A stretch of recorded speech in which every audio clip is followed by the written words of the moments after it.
Більше 100 днів Олег Кузьміних був у полоні бойовиків. Нещодавно його звільнили. Він не хоче про це говорити, проте нам вдалося поспілкуватись з його дружиною. Тетяна Кузьміних привела свого чоловіка в зону АТО ще 7 березня. Тоді дружина офіцера, як і всі українці, не усвідомлювала, що на нашу державу чекає страшна і така несправедлива війна. Я пам'ятаю, що ми готувалися до свята. 8 березня ми планували, як ми будемо святкувати. Тим більше, що у нього 2 доньки. Ось. Ну, як кажуть, нічого не передбачувало біди, але, як кажуть, військовий по дзвінку. 8 березня Тетяна вже не отримала вітальний букет від свого чоловіка. Натомість він зі зброєю в руках був на півдорозі до зони бойових дій. З того часу комбат 90-го батальйону 81-ї окремої аеромобільної бригади постійно в епіцентрах збройних сутичок з противником. 1 грудня підполковник Кузьміних зі своїми людьми прибув у селище Піски. Тут, за лічені метри від ДАПу, батальйон здійснював штурмові дії, евакуював поранених з литовища, забезпечував кіборгів боєприпасами та матеріально-технічними засобами. А вже 21 січня штурмова група на чолі з Олегом Кузьміних, виконуючи чергове бойове завдання поблизу Донецького аеропорту, потрапила в засідку бойовиків та була захоплена у полон. Я просто була не вдома, у мене така біда, бабушка померла, я змушена була бути на похоронах. І я просто цю звістку, мало того, що відома, зробити не можна нічого, то я її якось в шоці. Коли приїхала вже додому, то вже пішли дзвінки. Мені сказали, що робити, кому телефонувати, хто цим займається, тому що не знали нічого. Завдяки головній зброї так званої ДНР, а саме відеокамерам російських телеканалів, комбата та його підопічних тут же побачив весь світ. Цинічно порушуючи всі права людини, бойовики знущались над нашими кіборгами.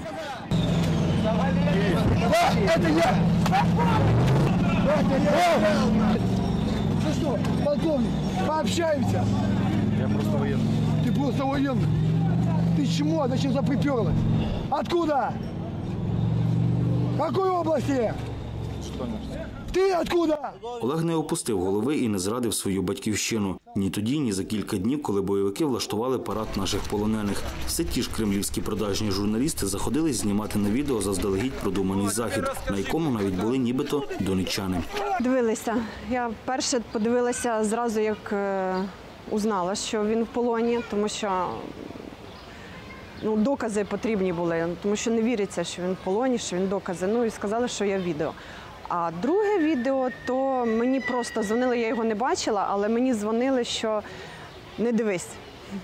На той момент українська сторона вже розпочала переговори щодо визволення нашого кіборга. І, як завжди, бойовики не відразу йдуть на контакт і довго мудрують у питаннях, що стосуються звільнення з полону українських бійців. Как только я получил информацию о том, что он находится в плену, мы немедленно связались с людьми, которые работают в Донецке. И первое, это было договорено, что он останется жив, и с ним ничего не, он не будет подвергаться ни пыткам, ни каким-то другим издевательствам. Была картинка на камеру, которую все видели, когда привозили его к троллейбусу. Это было единственное такое психологическое давление, в принципе, через которое он прошел. Есть понимание, есть в Донецком понимание, что все-таки отношение к пленным должно категорично и в корне измениться. То есть мы не должны уподобляться животным. За долю Олега Кузьміних хвилювалась уся країна. А тим часом бойовики з метою конспірації по декілька разів на тиждень перевозять офіцера з місця на місце. Как только мы получили это согласие, было немедленно доложено руководству страны, что Донецк готов освободить Олега. Я знаю, что президент взял это под личный контроль. Наша задача была положить на стол необходимый пакет действий, алгоритм действий. Мы это сделали. И после того, как уже, в принципе, было все принципиально решено, технические детали заняли 2 суток.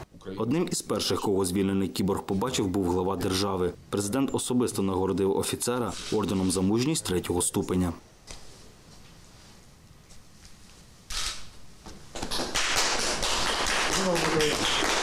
Тетяна каже, незабаром в планах родини шкільне свято. Останній дзвоник доньок Ірини та Юлі. Олег поки що проходить відновлення після пережитого полону. Потім, звичайно, повернеться до виконання своїх службових обов'язків. За час війни на Донбасі сотні наших бійців побували у полоні бойовиків. Наша влада робить все можливе для того, аби їх звільнити. На відміну від Російської Федерації, яка далі стверджує, що їхніх бійців немає на території України.